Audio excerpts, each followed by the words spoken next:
Hey everyone, and this is a waited for video that I'm going to be showing you how to make a Book of Shadows.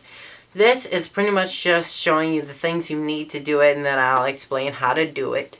So let's get started.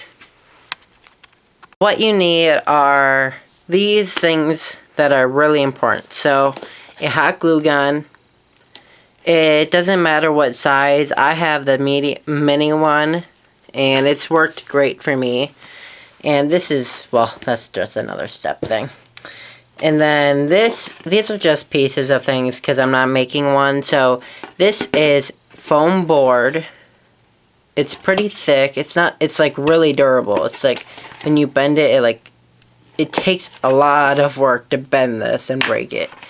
But it's just showing you how much, this is hard pushing on it. So need that. Or if you want a really firm cover, I have these painting canvases, and if you have a saw, you can use that to cut it down to size, but these are really firm.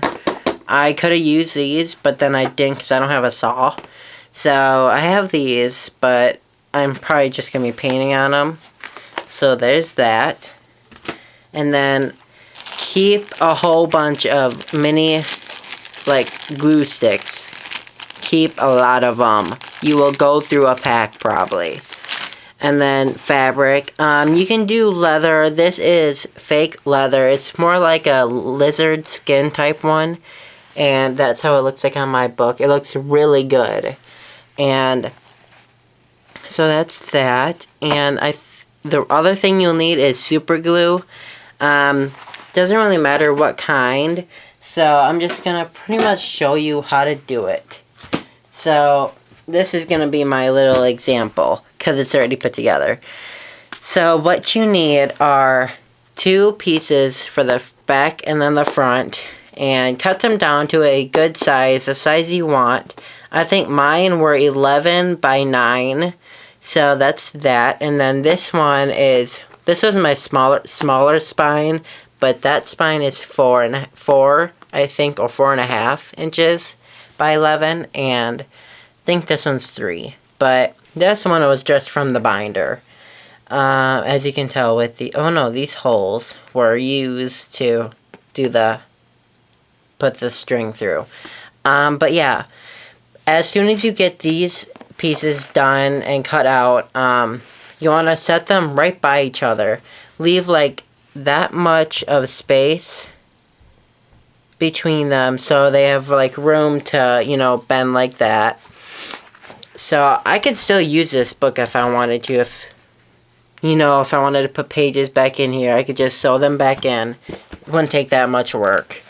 But then you make sure they're really good, so they're equal size between here and here. And then you would get your hot glue, make sure that's warming up.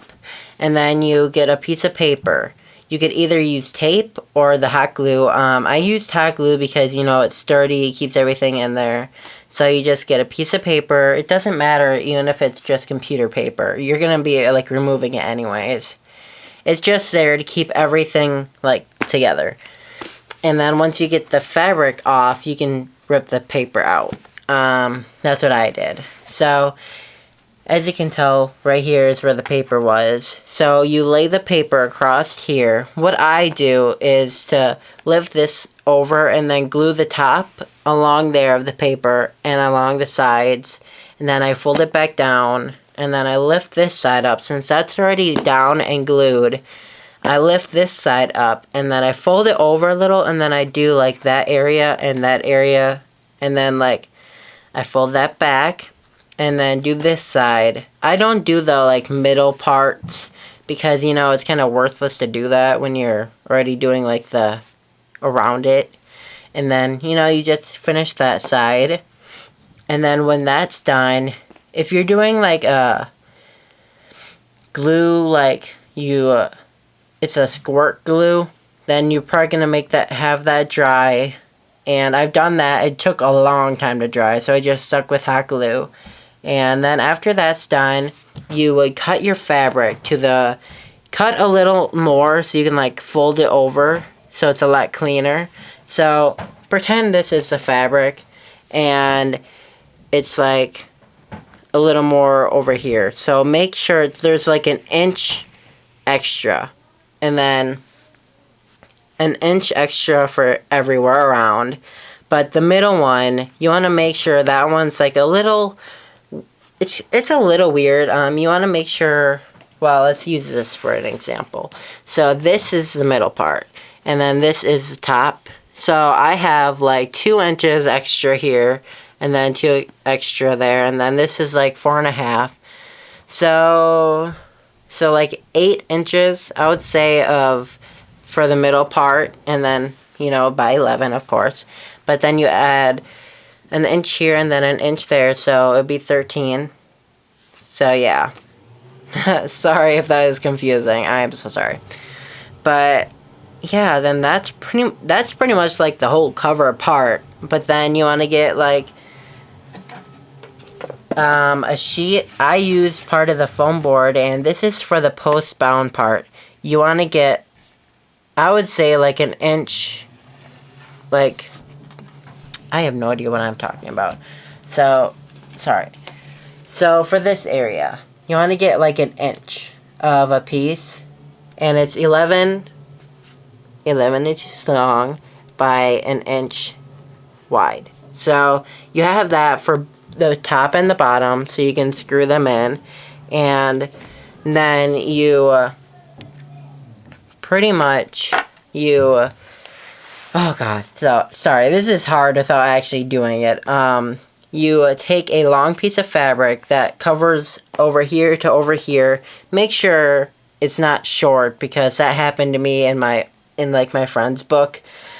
And yeah, so you take your fabric, you do that part there, and then you would glue the fabric in the middle part here, just like do the ends, and then, well, I'm sorry. Then you just take the fabric, before you put the fabric on, hot glue around this whole piece, so you can lay the fabric on and it'll stay there. Make sure it sticks there. And then you take your one piece here. Make sure you have the holes in it already, because then you have to poke the holes through the fabric twice, so it's a really hard process. But then you have that like that, and then once you glue this side, you flip the fabric over onto that, make sure it's firm, and then after that's done, you would flip it over, or I'm trying to imagine this. So you would do that, and then you would lay it down like this, and then you lay it on the fabric, you push it down, and then you flip it back over so you can poke the holes through the fabric onto the other side. And yeah, you just repeat that process and then until it's like covered. And then with the excess, you would just glue the excess down here, or you can cut it off, it depends, but just leave some so it stays on the book cover. So then make sure you have like that much on the cover. So you just glue that down, and then make sure they are the same. Oh my god. Make sure they're even, because it's horrible to have uneven screws, so it's like going like this. So yeah, that's pretty much it. Yeah, hope you guys enjoyed this, and sorry if it's not that informative, but I tried, and you guys wanted more of a detailed, so yeah, see ya, blessed be.